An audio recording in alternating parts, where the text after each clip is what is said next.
আসসালামু আলাইকুম প্রিয় দর্শক, অন্য মঞ্চের আলাপচারিতায় আপনাদের সকলকে আমন্ত্রণ জানাচ্ছি। সুপ্রিয় দর্শক শ্রোতা মণ্ডলী, আপনারা এই মুহূর্তে আমাকে যে যেখান থেকে দেখছেন এবং পরবর্তী যে যেখান থেকে দেখবেন, আপনাদের সকলকে জানাই আমার আন্তরিক অভিনন্দন এবং শুভেচ্ছা। অলরেডি ভারত অ্যাকশন শুরু করেছে, তার মানে ত্রিপুরার সীমান্তে কারফিউ জারি করেছে। এছাড়াও সিলেট সীমান্তবর্তী অঞ্চলেও রাত্রিকালীন কারফিউ জারি হয়েছিল। মানে এই জানুয়ারি মাসের যে কোনো মুহূর্তে সার্জিক্যাল স্ট্রাইক হওয়ার সম্ভাবনা আছে। গতকাল সারা দিনে 4টি ঘটনা ঘটেছে। যে ঘটনাগুলোর মধ্যে একটা হচ্ছে যে নরসিংদী পলাশ উপজেলার চরসিন্দুর বাজারে দুর্বৃত্তের হামলায় মণি চক্রবর্তী নামে এক হিন্দু মুদি ব্যবসায়ী নিহত। দ্বিতীয়ত, চট্টগ্রামে আরেক হিন্দু স্বর্ণ ব্যবসায়ীর কাছ থেকে 350 ভরি স্বর্ণ লুটপাট। এরপরে আবার আরেকজন মাছের বরফ কারখানার ব্যবসায়ী এবং তিনি একজন সাংবাদিকও তিনিও নিহত হয়েছেন দুর্বৃত্তের গুলি করে গলা কেটেছে সেও হিন্দু। এবং সবচেয়ে নৃশংস আরেকটি সেটা হচ্ছে যে হিন্দু এক বিধবা ভদ্র মহিলাকে গণধর্ষণের পরে চুল কেটে ভিডিও করে ভাইরাল করে দেওয়া হয়েছে অনলাইনে। এই ঘটনাগুলো গতকাল সারা দিনে ঘটেছে। 4টায় হিন্দু নির্যাতন, যেগুলো এই মুহূর্তে ভারতের জন্য হটকেক হয়ে গেছে। ভারতের জন্য হটকেক, আর আমাদের বাংলাদেশিদের জন্য দুর্ভাগ্য। যার কারণে আমি আপনারা হেডলাইন এবং ব্যানারে দেখেছেন যে আমি লিখছি যে কোনো সময় ঘটতে পারে বড় অঘটন, এবং অঘটনটা কিভাবে ঘটবে এবং কেন ঘটবে সেইটার মূল সারমর্ম আমি আপনাদেরকে বিস্তারিত বর্ণনা করছি। কারণ এই অঘটনের যে কোনো মুহূর্তে, মানে এই মাসের ভেতর যে কোনো মুহূর্তে শুরু হয়ে যেতে পারে সার্জিক্যাল স্ট্রাইক, এবং এটা যে কোনো মুহূর্তে হইতে পারে, এটা গ্যারেন্টি রাখতে পারেন। শুধু যে 4টা হিন্দু, আজকে 3জন হিন্দু ভদ্রলোক মারা গেলেন এবং একজন হিন্দু ভদ্র মহিলা গণধর্ষণ হয়েছেন, সেটার উপর না। এই যে কারফিউ গেল, গত পরশুদিন যে কারফিউ দেওয়া হয়েছে, এবং এই মুহূর্তে আপনাদেরকে আরো কিছু যে নিউজগুলো বলছি, এগুলো পুরোটা শোনার পরেই আপনারা বুঝে যাবেন যে কাহিনীটা আসলে কি হচ্ছে এবং কি হতে চলেছে। এটা বুঝতে মনে হয় আপনাদের তখন আর কষ্ট হবে না। আপনারা যারা সাবস্ক্রাইব করেছেন আমাকে এই পর্যন্ত, তাদের সকলকে ধন্যবাদ। সাবস্ক্রাইব করে আমাদের এই কথাগুলোকে সারা বাংলাদেশে ছড়িয়ে দেওয়ার ব্যবস্থা করুন। আরো সাবস্ক্রাইব করুন প্লিজ। পরবর্তী আজকে যেই জন্য আবার আরেক রকম ভিডিও, যেটা যে কোনো মুহূর্তে অঘটনটা কি ঘটছে জানেন? বাংলাদেশ ভারত সীমান্তে, বাংলাদেশ এবং ভারতের সীমান্তে আসাম এবং ত্রিপুরা এই 2 রাজ্যে 11 জন জঙ্গি ধরা হয়েছে। আর এই জঙ্গি যারা, মানে ভারত সীমান্তের কাছে যে জঙ্গি, এরা হচ্ছে যে ইসলামী ইমাম মাহমুদ কাফেলার একটি অংশ। ইমাম মাহমুদ কাফেলাটার প্রতিষ্ঠা কিন্তু বাংলাদেশে হয়েছে 2023 সালে। এই ইমাম মাহমুদ কাফেলার অনেককে ধরা হয়েছিল বাংলাদেশে, এবং সেই জঙ্গি সংগঠনেরই 11 জন বর্তমানে ভারতের ত্রিপুরা এবং আসাম রাজ্যে ধরছে। তো ভারত বাংলাদেশ সীমান্তের চতুর্দিকে নিরাপত্তা বলয় অলরেডি তৈরি করেছে ভারতের বিভিন্ন অঞ্চলের গোয়েন্দারা, প্রশাসনিক যে কর্মকর্তারা আছে, এরা কিন্তু সার্বক্ষণিক চোখ রাখছিল। আর এই চোখ রাখার কারণেই এই নতুন জঙ্গি কাঠামো, যেটা মানে ইমাম মাহমুদ কাফেলা, এই কাফেলার আপনার 11 জনকে বিএসএফ ধরছে। এবং বিএসএফ সরাসরি তথ্য উপাত্ত এবং গোয়েন্দা রিপোর্টের ভিত্তিতে এই 11 জনকে ধরছে, এবং 11 জনকে ধরার সাথে সাথে এটা বাংলাদেশের সরকারকে জানানো হয়েছে রাতেই। আর এই ঘটনা ঘটছে আপনার 28 তারিখ দিবাগত রাত, মানে 29 তারিখ পড়ে গেছে। আপনাদের নিশ্চয় মনে আছে যে 29 তারিখে খালেদা জিয়ার মৃত্যু ডিক্লারের আগেই ঢাকা থেকে আমাদের বাংলাদেশের যে অ্যাম্বাসেডার আছে, ওনাকে জরুরি তলব করেছিল বাংলাদেশ। এই জরুরি তলবের মূল কাহিনীটা ছিল যে এইটা, যে এই যেই 11 জনকে ধরছে, তার মধ্যে 3 জন বাংলাদেশি, বাকিরা ওইখানকার মুসলমান গোষ্ঠী, যাদেরকে বাংলাদেশ সে সন্ত্রাসী গোষ্ঠীগুলা কম্প্রোমাইজ করছে, যে মানে ভারতে একটা গন্ডগোল লাগার জন্য। আর আসাম ত্রিপুরায় আমাদের বাংলাদেশের আইএমকে নেটওয়ার্ক যেটা মানে ইমাম মাহমুদ কাফেলার যে নেটওয়ার্ক, এটা আসাম এবং ত্রিপুরাতেও আছে। ওখানকার কিছু মুসলমানকে এরা অ্যাড করছে, করে এই কাহিনীটা যে ওখানে আসাম এবং ত্রিপুরাতে একটা ইসলামিক বিপ্লবের মতন ঘটানোর জন্য, যেটা সব বারবার আমাদের এই যে বিভিন্ন উপদেষ্টা এবং বিভিন্ন ওই যে এনসিপি আলারাও বলছিল। আপনারা জানেন যে এনসিপি আলারাও বলছিল যে আমরা ভারতের বিচ্ছিন্নতাবাদীদের এই সহযোগিতা করবো, এদেরকে দেশে আনবো, এদেরকে দেশে রাখবো, এদেরকে এই করব, ওদের প্রশিক্ষণ দিব। এখন যেটা বিএসএফ যেটা বের করেছে সেটা হচ্ছে যে আপনার এই যে 11 জন ধরছে, এবং এই 11 জনের মধ্যে যে 3 জন বাংলাদেশি, এবং বাংলাদেশে এদের যে নেটওয়ার্ক আছে এটা হচ্ছে আনসারুল্লাহ বাংলা টিম এবং আপনার জেএমবির সাথে সম্পর্ক। এই ইমাম মাহমুদ কাফেলা হচ্ছে যে জেএমবি এবং আনসারুল্লাহ বাংলা টিমের সমন্বিত গঠিত আইএমকে একটা সংগঠন। আর এই সংগঠন দ্বারাই তারা চালাইতে চাচ্ছে একটা কাহিনী। এবং ওখানে যে 2 জন বাঙালি ধরা হয়েছে, 3 জন, তার মধ্যে একজনের নাম হচ্ছে ওমর, আরেকজনের নাম হচ্ছে খালেদ এবং ওমর এরা স্বীকার করেছে যে গত 1 বছর যাবত ইন্ডিয়ার কিছু সন্ত্রাসী গ্রুপকে ওরা কাজ করছে, এবং বাংলাদেশের কিছু ছেলে পেলে আছে জিহাদি মনোভাবপূর্ণ, এদেরকে বাংলাদেশের পার্বত্য চট্টগ্রামে সাবেক সেনাবাহিনীর কিছু কর্মকর্তা এবং বর্তমান সেনাবাহিনীতে অবস্থিত কিছু কর্মকর্তা মিলে ট্রেনিং দিয়েছে। আর ট্রেনিং এর সময় তাদের কাছ থেকে যেসব অস্ত্রশস্ত্র উদ্ধার হয়েছে, যে অস্ত্রশস্ত্র নিয়ে ইন্ডিয়া থেকে যে অস্ত্রশস্ত্র তারা ইন্ডিয়ায় ঢুকছিল, সেগুলোর অনেকগুলো অস্ত্রশস্ত্র অলরেডি উদ্ধার করছে হচ্ছে যে বিএসএফ। আর এই নেটওয়ার্কের পুরাটার শিকড় হচ্ছে যে বাংলাদেশ, মানে এরা বাংলাদেশে হচ্ছে যে মূল কাহিনী এই নেটওয়ার্ক, এবং সীমান্ত পার হইয়া রেডিক্যাল কার্যক্রম চালাচ্ছে ইন্ডিয়াতে, মানে ইন্ডিয়াকে অস্থিতিশীল করো।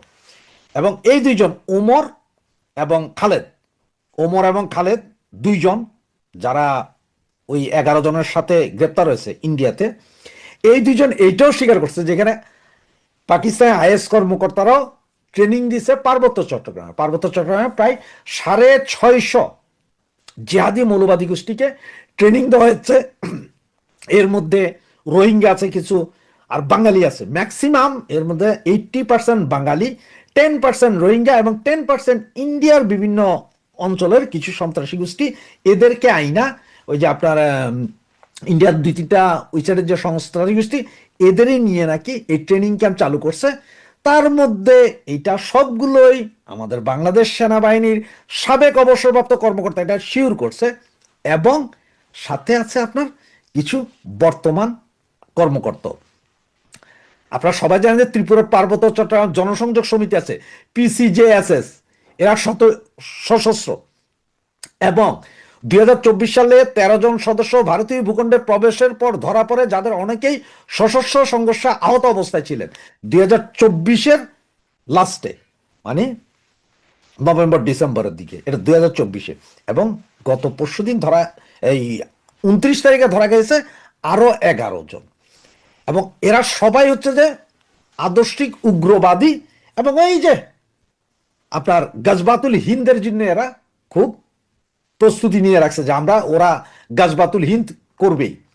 এই হচ্ছে যে এই যখন অবস্থা, তখন ভারত কিন্তু অলরেডি এটা বাংলাদেশকে জানাইছে, এবং ওখানে যারা জঙ্গি আপনার যাদেরকে ধরছে তার মধ্যে বাংলাদেশি যে 3 জন, 2 জনের নাম জানা গেছে, ওমর এবং খালেদের কাছ থেকে বেশ কিছু অস্ত্র উদ্ধার হয়েছে, যে অস্ত্রের ছবিগুলো আমরা আপনাদেরকে অলরেডি দেখিয়েছি।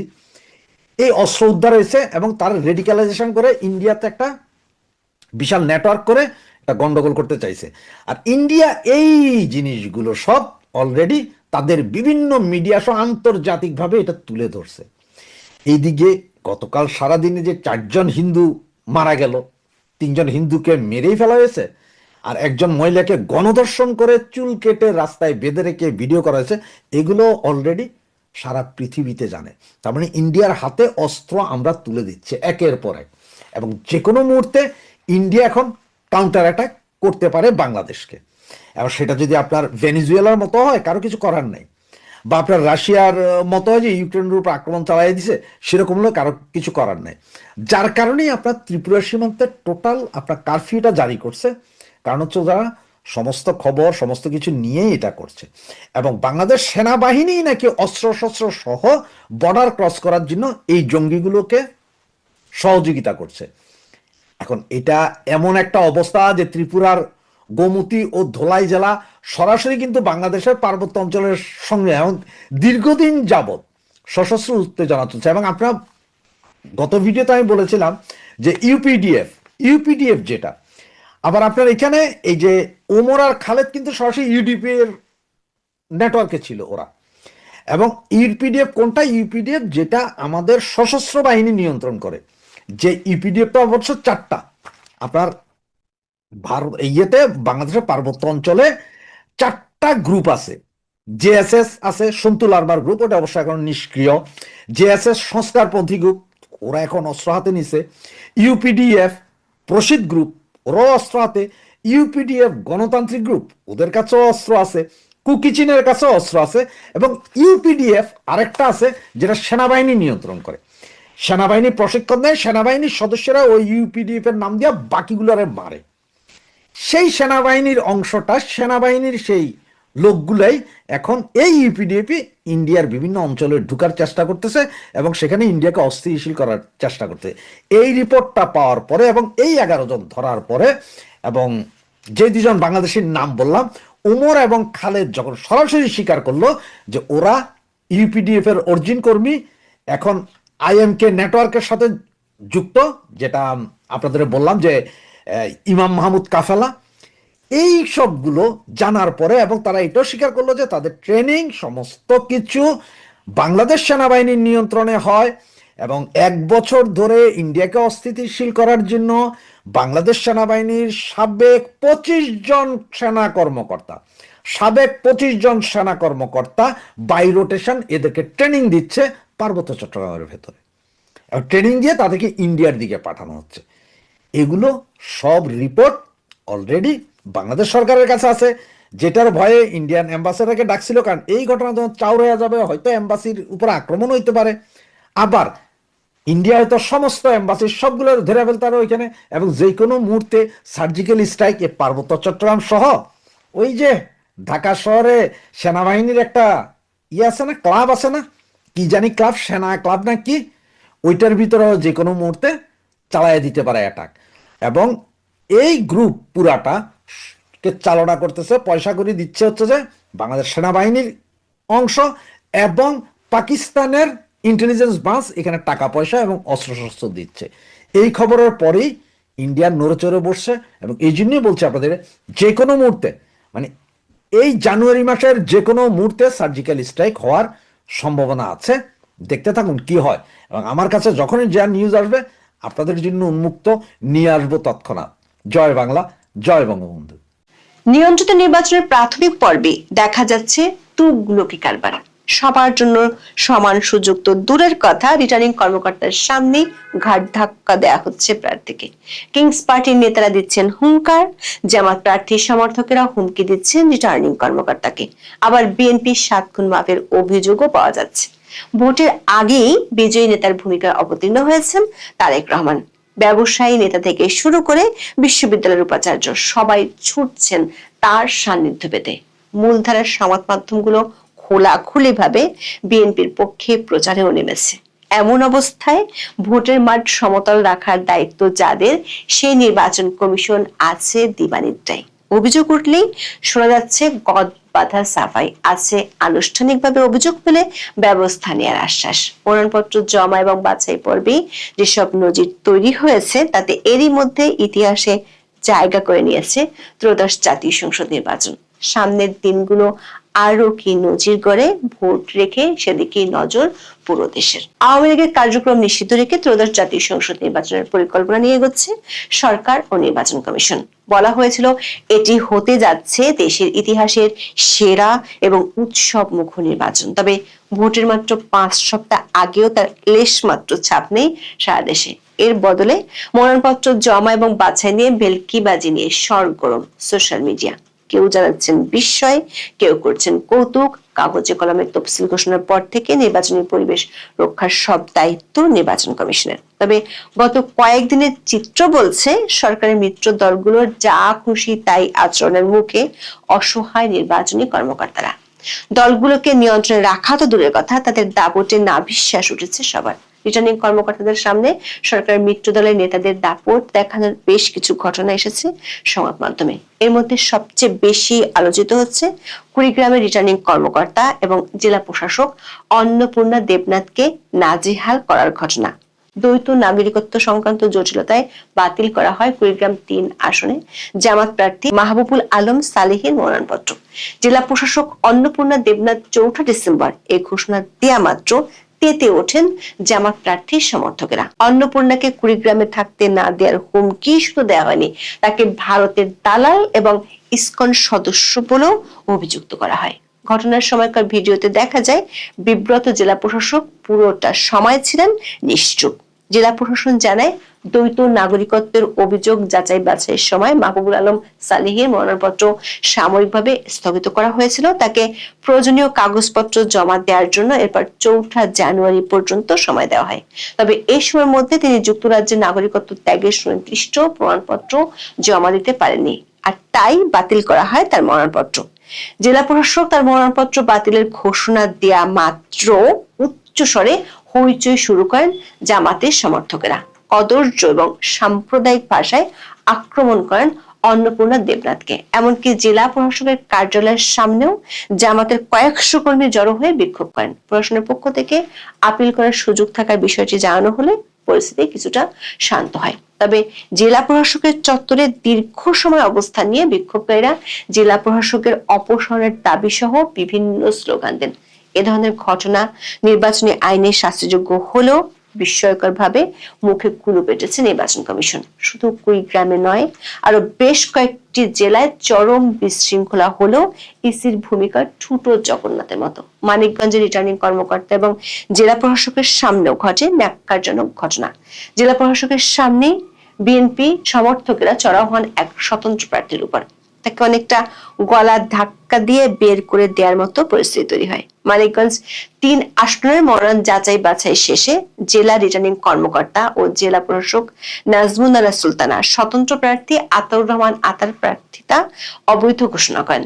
একই সময় বিএনপি প্রার্থী মনোনয়নপত্র বৈধ ঘোষণা করা হলে আপত্তি জানান আতা।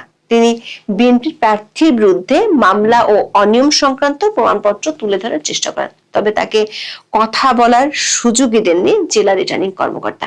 এরপর কক্ষ থেকে বের হওয়ার সময় স্বতন্ত্র প্রার্থী আতার উপর ঝাঁপিয়ে পড়েন বিএনপির প্রার্থীর সমর্থকেরা। অকথ্য ভাষায় গালিগালাজ এবং ধাক্কাধাক্কি শুরু হয়। পুরো সময় নীরব ভূমিকায় ছিল প্রশাসন। ভিডিওতে দেখা যায় একজন প্রার্থীর জন্য সর্বোচ্চ নিরাপদ হিসেবে বিবেচিত জায়গাতেই অনেকটা মবের শিকার হন আতা। এই ঘটনার দৃশ্য ভাইরাল হয়েছে সোশ্যাল মিডিয়ায়, সংবাদ মাধ্যমে এসেছে খবর। তবে শীতল বাতাসে শীত নিদ্রায় থাকা ইসির কর্তাদের কাছে একদিন পরেও পৌঁছায়নি হেনস্থার বার্তা। মানিকগঞ্জ থেকে সড়কপথে ঢাকার দ্রুত ৬০ কিলোমিটারের কম, তবে ২৪ ঘন্টাতেও এই পথ পাড়ি দিয়ে আগারগাঁও নির্বাচন ভবনে আতাকে হেনস্থার খবর পৌঁছেনি। এ বিষয়ে ৫ জানুয়ারি সাংবাদিকেরা ইসি সচিবালয়ের সিনিয়র সচিব আক্তার আহমেদকে প্রশ্ন করেছিলেন। জবাবে তিনি জানান তার কানে খবরটি আসেনি। এরকম কোনো অসঙ্গতি হয়ে থাকলে রিটার্নিং কর্মকর্তা দেখবেন। অনেক স্বতন্ত্র প্রার্থীর অভিযোগ, সমর্থকদের স্বাক্ষর নেওয়ার সময় তারা মারধরের শিকার হয়েছেন। তাদের নিরাপত্তাহীনতা দূর করতে কোনো ব্যবস্থা নেওয়ার আশ্বাসও আসেনি নির্বাচন কমিশনের পক্ষ থেকে। এই সংক্রান্ত প্রশ্নের জবাবেও ইসি সচিব দিয়েছেন গদ বাঁধা উত্তর, তার কানে এটা আসেনি।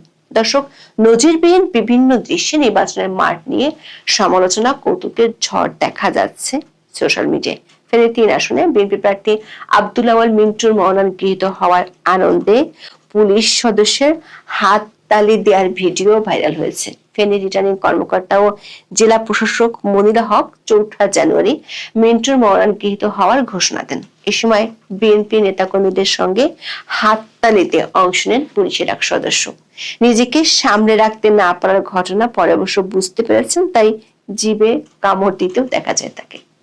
ভাইরাল 30 সেকেন্ডের ভিডিওতে দেখা যায় রিটার্নিং কর্মকর্তা মনিরা হক বলছেন আব্দুল্লাহ মিন্টুর দ্বৈত নাগরিকত্ব ছিল, তবে গত বছর 9 ডিসেম্বর তিনি দ্বৈত নাগরিকত্ব পরিত্যাগ করেছেন বলে হলফনামায় উল্লেখ করেছেন। প্রমাণ হিসেবে নাগরিকত্ব বাতিলের জন্য যুক্তরাষ্ট্র দূতাবাসে আবেদন করার তথ্য দিয়েছেন। এই কারণে তার মনোনয়নপত্র বৈধ। ঘোষণার সঙ্গে সঙ্গে রিটার্নিং কর্মকর্তার পেছনে দাঁড়ানো পুলিশ সদস্য করতালি দেন। দর্শক, এমন বহু ঘটনা এরই মধ্যে ইতিহাসের অংশ করে দিয়েছে অধ্যাপক ইউনূস সরকারের আমলের নির্বাচনকে। তার নিয়োগকর্তা হিসেবে পরিচিতরাও মাঠে দেখিয়ে যাচ্ছেন দাপট, এমনকি আঙ্গুল তুলে শাসাচ্ছেন প্রধান প্রতিপক্ষ দলের নেতাকর্মীদের।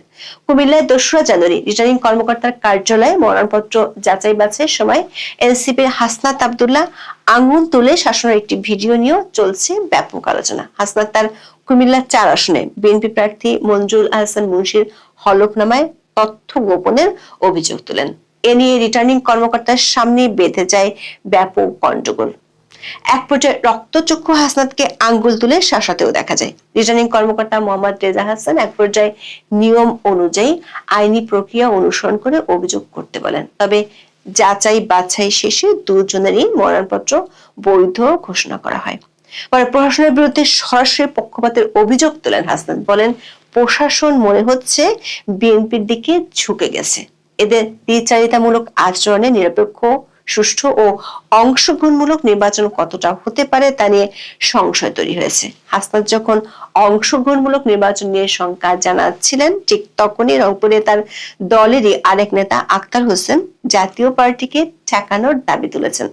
রংপুর 4 আসনের মনোনয়নপত্র যাচাই বাছাইয়ের সময় তিনি জাপা প্রার্থীর বিরুদ্ধে তোলপাড় শুরু করেন।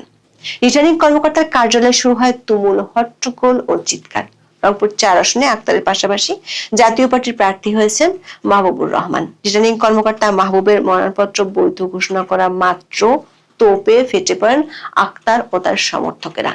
চেয়ার থেকে দাঁড়িয়ে জাতীয় পার্টির প্রার্থীকে স্বৈরাচারের দোষর বলে চিৎকার শুরু করেন। আক্তারের দাবি, জাতীয় পার্টিকে নির্বাচনে লড়ার সুযোগ দেয়া যাবে না। ঢাকায় 4 ডিসেম্বর একই দাবি তুলে বলেন, যে জাতীয় পার্টি স্বৈরাচার তৈরি করেছে তারা যেন কোনোভাবে নির্বাচনে অংশ নিতে না পারে। জাতীয় পার্টিকে নির্বাচন করতে দেওয়া মানে স্বৈরাচারকে পুনর্বাসনের জন্য সুযোগ করে দেওয়া। সব মিলিয়ে নির্বাচনের প্রাথমিক পর্বে যে যার মতো গায়ের জোরে মাঠের নিয়ম ঠিক করে দিচ্ছেন।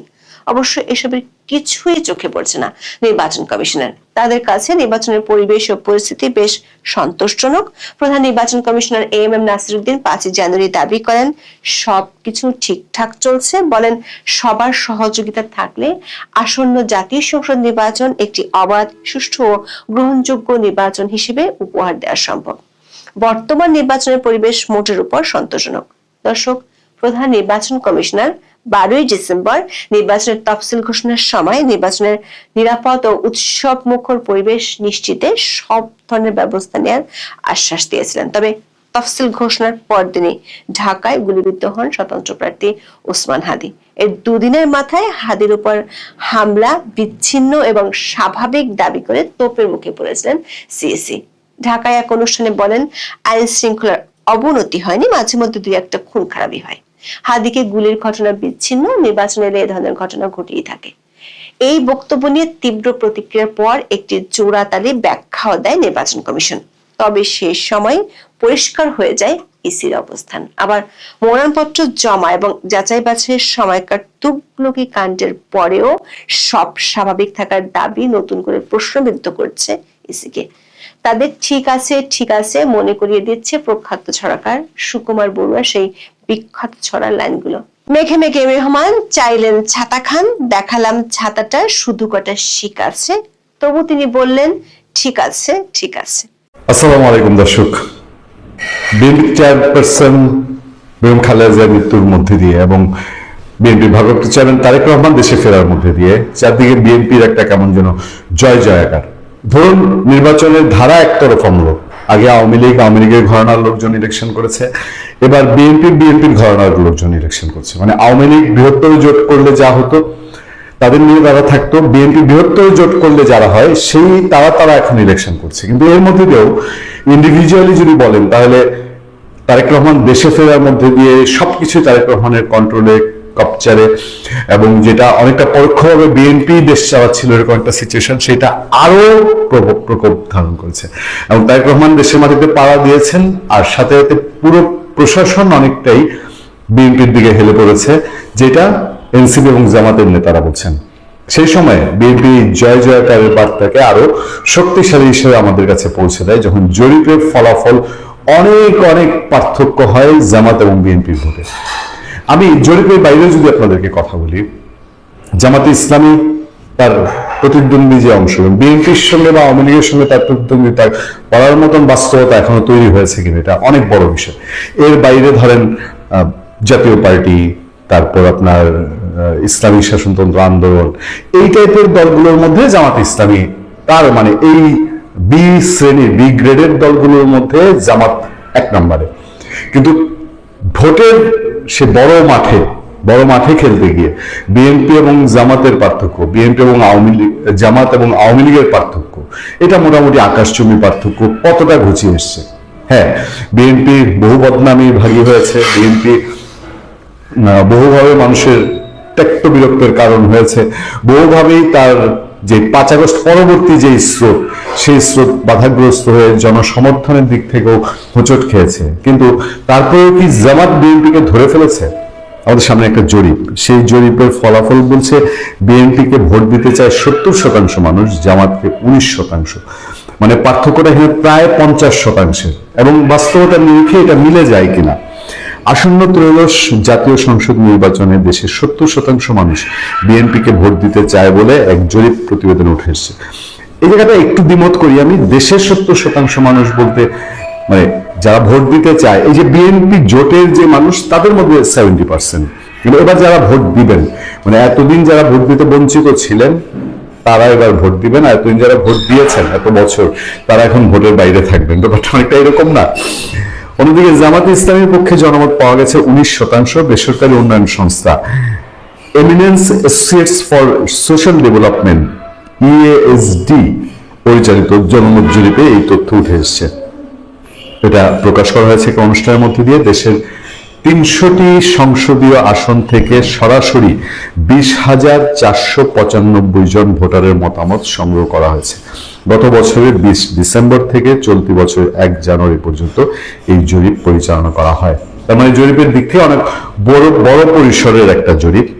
সেই জরিপ অনুযায়ী আগামী নির্বাচনে কাকে ভোট দেবেন এমন প্রশ্নের উত্তরে 70% ভোটার বিএনপির পক্ষে মত দিয়েছেন, 19% ভোটার জামাতে ইসলামীকে বেছে নিয়েছেন।